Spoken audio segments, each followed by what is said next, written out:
Oh boy, today's gonna be fun. Ladies and gentlemen, welcome to the first official RTX 3080 build on the channel. Today, we're gonna be building an all ASUS TUF gaming PC and setup featuring none other than the new ASUS TUF Gaming RTX 3080.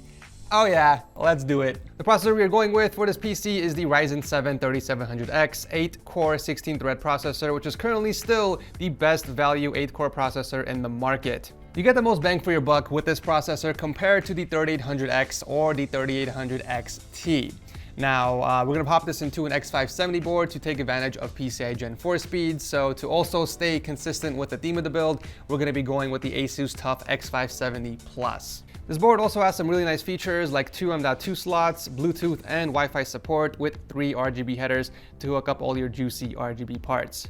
This build will also be future-proof, by the way, since AMD's new 4000 processors will still work on X570 and B550 boards, so the option to upgrade is definitely there. For memory, we are going with two 16GB kits for a total of 32 gigs of RAM running at 3200 MHz. I opted for the Zadak sticks in particular because of compatibility, and it's going to match the color scheme of the build nicely with the aluminum heatsink.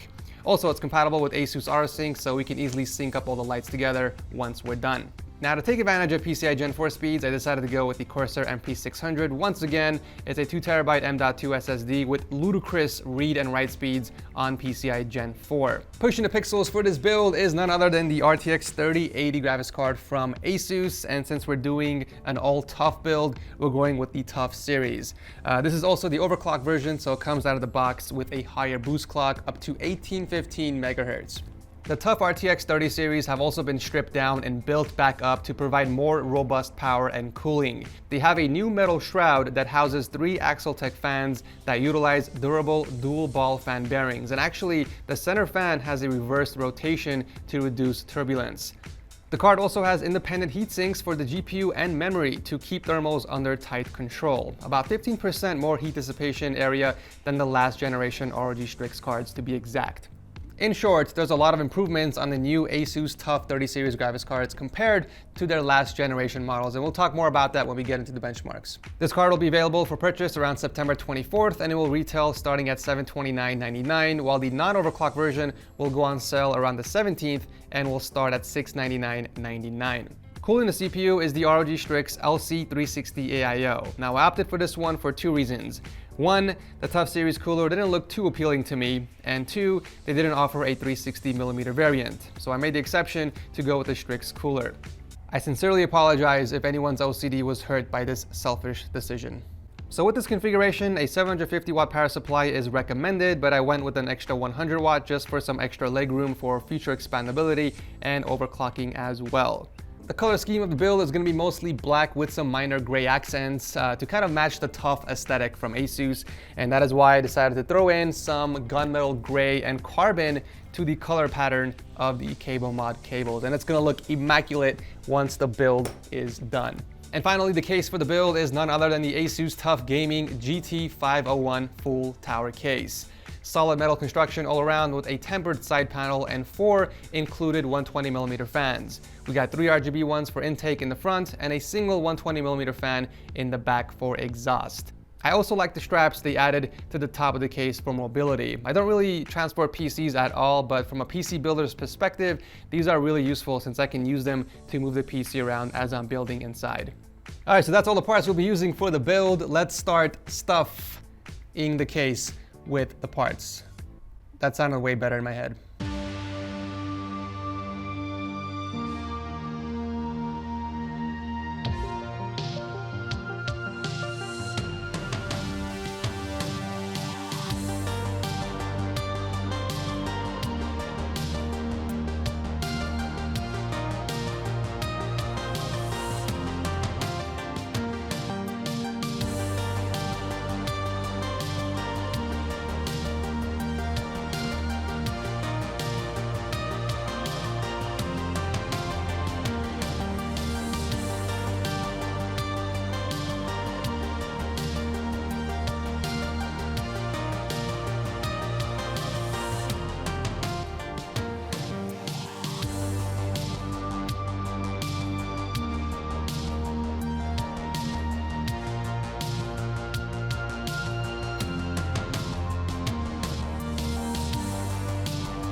Alright guys, so the build is finally done, and I gotta say I'm pretty impressed with the performance of the ASUS TUF RTX 3080. Not only did I benchmark the card, but I also ran the same benchmarks on the RTX 2080 and the 2080 Ti Founders Edition card, just so we can see the performance differences on these cards. Now before we jump into the benchmarks, let's take a closer look at the PC itself.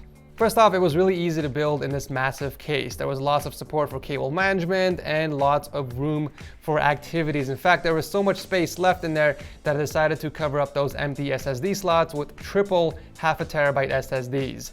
With it, I feel like the build looks more full in my opinion. I also put the cooler on the top instead of the front, that way the GPU gets fresh air from the 3 intake fans in the front. And because of that, the GPU didn't pass 67 degrees Celsius, even under full load during the entire time I was benchmarking it. And speaking of benchmarks, let's start off with Heaven. The RTX 3080 right at the top with a solid 98 FPS lead compared to the RTX 2080 in 1080p, and about 37 FPS ahead of the 2080 Ti. That gap remains consistent throughout the higher resolutions as well, with the 3080 being about 23% faster than the 2080 Ti in 4K resolution and 46% faster than the 2080. Moving on to GTA 5, we can see some bottlenecking in 1080p and 1440p between the 3080 and 2080 Ti. However, that cap is lifted when playing in 4K resolution, making the 3080 only 16% faster than the 2080 Ti and a whopping 43% against the RTX 2080. Rainbow Six Siege also experienced slight bottlenecking in 1080p gaming across all 3 cards, but the gap widens as we go higher on the resolution, with a 13% performance gain against the 2080 Ti in 4K resolution and 33% against the RTX 2080. I also tested out Tom Clancy's The Division, and over here there was no CPU cap present. The 3080 once again in the lead with an average of 43 FPS over the 2080 Ti and 75 FPS from the 2080. It seems like Nvidia's claims are not quite true in doubling the performance of the 2080, but it sure as hell got pretty close here. Now let's take a look at DLSS performance in Minecraft with RTX on and DLSS off. We can see some playable frames in 1080p across all the cards, but the performance takes a substantial hit as we increased the resolution. However, enabling DLSS, we can see some nice performance improvements across all 3 cards. The RTX 3080 still remains in the lead with a 22% gap between the 2080 Ti and a 38% against the 2080 in 1080p gaming. However, I think it's worth pointing out that the biggest performance gains came from the RTX 3080 in both 1440p and 4K resolution. Taking a look at the total frames across all the cards, we can see that the gap is much smaller on the 1080p benchmarks due to the CPU capping on a few games. The RTX 3080 is only about 8% faster than the 2080 Ti and 19% faster than the 2080 when it comes to 1080p gaming. Where the RTX 3080 really shines is in 1440p and 4K gaming, since higher resolutions are more GPU bound.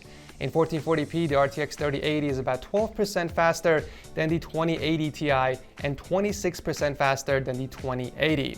And for 4K gaming, the RTX 3080 is about 17% faster than the 2080 Ti and a whopping 39% faster than the 2080. Now at this point, I'm sure you guys have realized that the RTX 3080 is a 1440p or 4K resolution focused graphics card. No one should be buying this card for 1080p gaming. You won't be getting the most value out of it, which brings me to the cost per frame. Currently, the RTX 3080 offers the most bang for your buck in 1440p and 4K gaming compared to the 2080 Ti and 2080. Keep in mind that the TUF RTX 3080 starts at $729.99, which is $30 more than the Founders Edition. No one is obviously going to buy the RTX 2080 Ti at full retail price of $1,200. Let's be realistic here. So just for fun, let's say the prices of the RTX 2080 Ti drop down to, I don't know, $500 just for fun, and let's see if it's still worth picking up. If that's the case, then the 2080 Ti will have the best value compared to the other cards, with a value of $2.60 per frame on 1440p and $4.23 on 4K. So the million-dollar question is, should you upgrade your current GPU, right? I'm sure that's what you're asking right now. Based on the benchmarks I've shown you in this video, along with everyone else's benchmarks out there, it's no surprise that the RTX 3080 is a nice upgrade from the RTX 2080.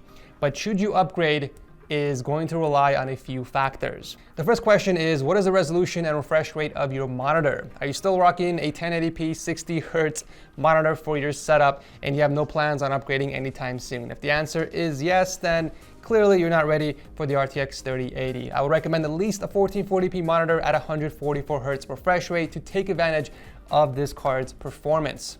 Number 2, is your system ready for the upgrade? Do you have at least a 700 watt power supply and a CPU sufficient enough not to experience any bottlenecking? I would recommend the very minimum, at least a Ryzen 5 3600, and even then that's pushing it, you guys. I wouldn't recommend going anything lower than that. So Ryzen 5 3600 or something equivalent on the Intel side. Because remember, this card is designed for high resolution gaming. So it's gonna take most of the strain off the CPU when you're gaming in 1440p or even 4K resolution. However, with that said, my personal opinion is to wait for the RTX 3070 to arrive, as well as AMD's new GPUs. That way you can kind of decide what you wanna do. Once everything is out there in the open and laid out in front of you, you would have a much better selection to choose from instead of getting hyped and buying something and possibly regretting it later down the line. That's just my 2 cents. I want to thank ASUS for sponsoring this video and sending out all the parts to make this video happen. In fact, I'll be giving away all the peripherals you see here. The keyboard, mouse, mousepad, headset, and even the monitor will be given out to one lucky subscriber in the US. So if you want to enter for a chance to win the ASUS TUF gaming gear, then all you got to do is leave a comment below with any type of feedback regarding today's video. You don't have to leave a like if you don't want to, but I would greatly appreciate it if you do. I'll announce the winners on my Twitter and Discord accounts, so make sure to follow me there if you guys want to stay up to date. I love you beautiful faces. As always, I'll see you very soon in the next one. Peace.